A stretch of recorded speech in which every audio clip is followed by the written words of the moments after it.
Welcome to the Cosmic Busker. My name is Bobby Cody. This video is six-fingered giants and the hexagecimal system. This video is an outgrowth of a previous video. I had done a 57-minute long video. It's very long, but I think it's well worth the view. It's called Science and Religion Merge. Our artificial solar system is a message. I'll provide a link down below if you want to watch it. I highly suggest you do. Shortly after doing that video, I came across a lecture by Jim Vieira.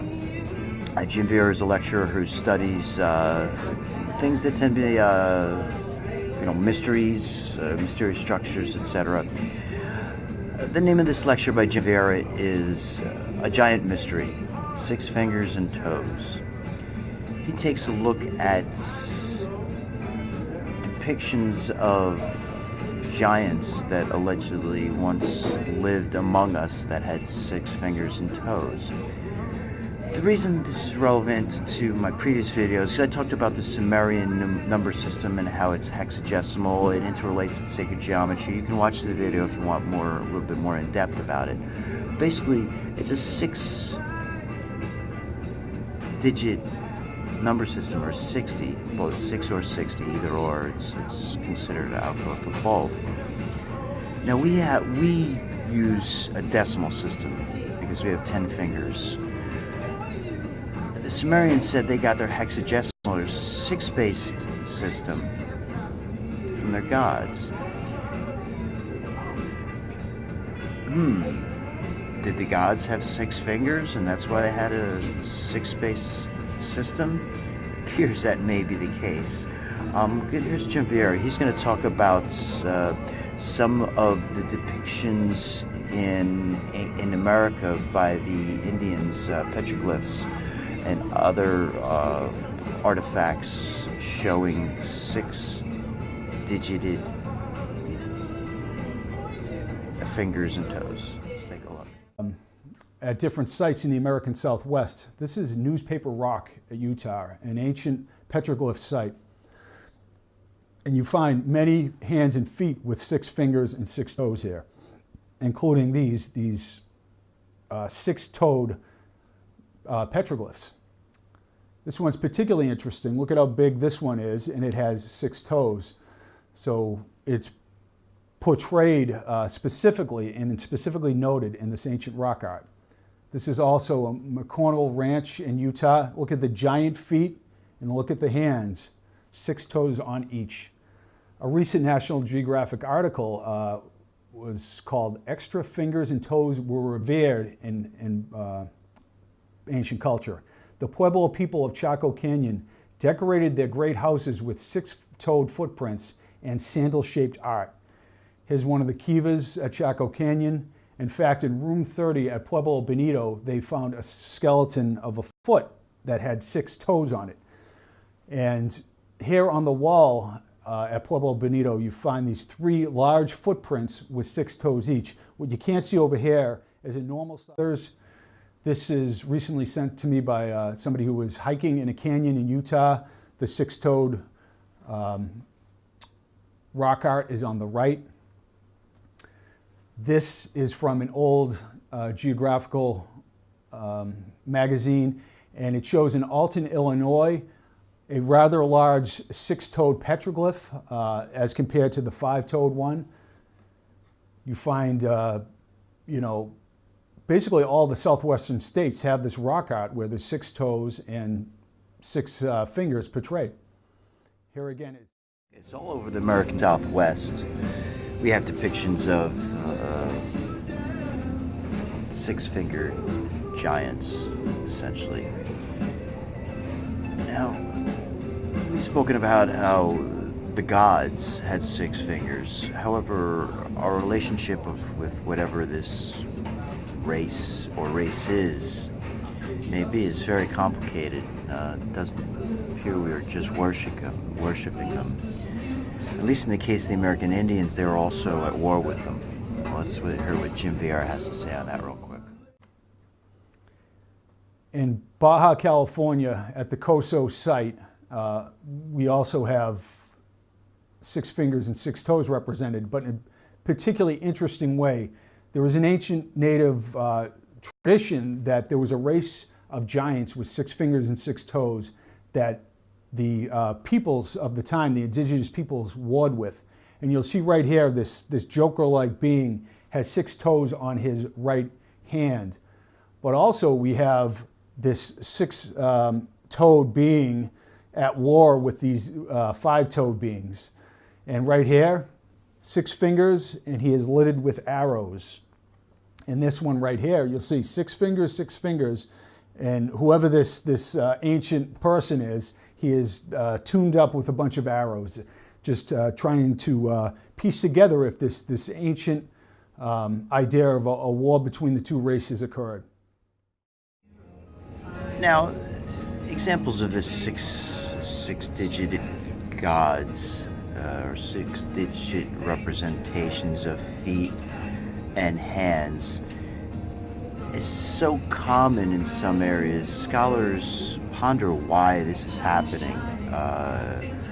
They may not be ready or willing to acknowledge the existence of giants in the past, but they have to acknowledge that these pictorial representations of 6-fingered giants are all over the place. Here's Jim Vieira talking about, in particular in Chile and South America, the depictions of the 6 fingers and how prevalent they are. So this is another example in a different part of the world.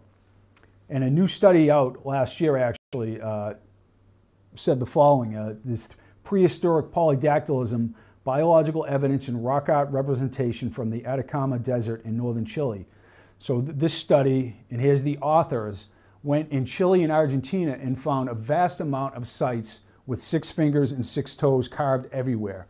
You'll see some of the examples right there. This is the region. See all the sites that are numbered had rock art with 6 fingers and 6 toes. Here's some more of the representations of what we're talking about. So, moreover, this is quoted from the academic paper. Moreover, the broad dispersion of hands and feet and rock art images with polydactyl in Chile and Argentina could suggest that it was more frequent than currently documented in the bioarchaeological record. Now, I don't know if that is true or it's, just the case that this attribute was so thought of as divine and supernatural that it was portrayed over and over again, but it's nice to see. So we've seen that, at least in the American Southwest, the Indians had legends of them going to war with this race of 6-fingered giants. However, just to the south of the American Southwest is Mexico and Central America. There, they have depictions of the 6-fingered giants, but they're not at war with them. They worship them. It's their deities. Let's see what Jim Vieira has to say on that. But it's nice to see, academics looking at this problem. Templo Mayor in Mexico City is an Aztec site. Here are the ruins of it right here. This is what it looked like in its heyday at Tenochtitlan. The entire area was surrounded by lakes Oaxaca. The entire area was surrounded by a Great Lake, and this is what the reconstruction looked like at the time. So here you have the lake all around the old city, and this is what modern-day Mexico City, where it lies today. So right when you go in the temple, there are 2 murals of deities, and they both have 6 toes on each foot, oddly enough. So I took pictures of each of these, and I just found it really astonishing that right in the museum you have once again you have deities associated with this genetic condition, which is associated with giants. So there's another Aztec site right here with 6 fingers, and here is the Palenque ruins in Mexico. Here I am visiting a couple of years ago on a tour, and all around the site, this is from a Maya polydactylism academic paper, you find 6 fingers and 6 toes specifically noted. And you go over to Teotihuacan, and you find the same thing. In Mesoamerica, human representations with 6-digit hands and feet are identified in lithic sculptures from Palenque, clay model figures from Teotihuacan, and Zapoteca ceramics. So these beings or these entities are often displayed with 6 fingers and 6 toes. It wasn't just in the Western Hemisphere that we find the 6-digit phenomenon. Here's Jim Vieira talking about a depiction of an Etruscan god. The Etruscan civilization was just right near Rome in Italy. I'll allow him to tell it, and then I'll discuss a little bit more about the Etruscan civilization. Painting. And this is an Etruscan fresco, and this deity, this is like a supernatural god who has to put on some pants, but it is noted in the academic journal that he has 6 fingers, once again, on each hand. Now, the Etruscan civilization, it's very mysterious in a lot of ways. Not a lot is known about the Etruscan civilization, and they had a very, very high civilization. The Etruscan civilization was just right near Rome, and it was contemporary with the beginning days of ancient Rome. In the beginning days of ancient Rome's expansion of their territory, the Etruscan civilization was one of their neighbors. The Romans overtook the Etruscans, and most, or at least a lot of scholars, credit the Romans' engineering ability, their ability to build aqueducts, and all of their great creations. They say it wasn't the Romans who were the great engineers, it was the Etruscan civilization that were the great engineers. Rome essentially overtook this higher civilization, and then these Etruscan engineers became the intellectual prowess behind all of the great Roman structures that they created. Now, Etruscan civilization is very mysterious, as I stated.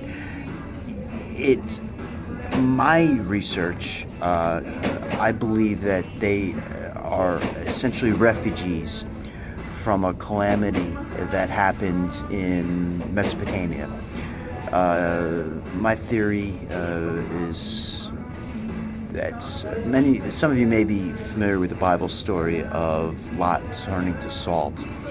It goes back to Abraham and Lot, etc., etc. You can do a little research on it. Essentially, it appears there was a calamity that destroyed Mesoamerican civilization, and that's what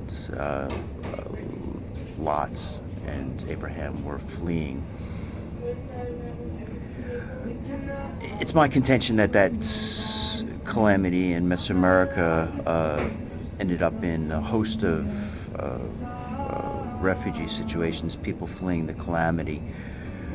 I believe that one of those refugee groups ultimately settled in Italy and became the Etruscan civilization. And that's one of the reasons why it's so mysterious and why they have such a high civilization. Again, it stems from the Sumerian first civilization, which was very high. So that's one of the reasons why the Etruscan civilization is so mysterious. There's still not a lot known about it.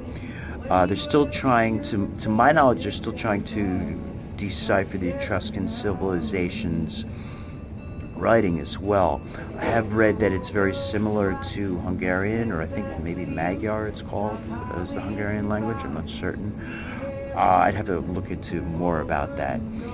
But if you want to research about the Etruscan civilization, it's very fascinating. Matter of fact, I will provide a link down below so you can read up a little bit about the Etruscan civilization as well.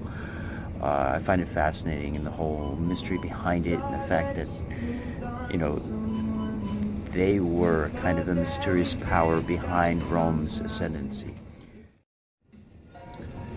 So we've seen examples of this six-fingered hands and toes on giants. We've seen it in North America, we've seen it in South America, we've seen it in Europe. Now let's take a look at an example in Africa. This is a fascinating example because this is a massive, massive six-fingered footprint. Let's take a look. 6 fingers on each. Now, this was brought to my attention by Michael Tellinger. I know Hugh Newman visited the site. There's this, what seems to be a giant footprint in South Africa.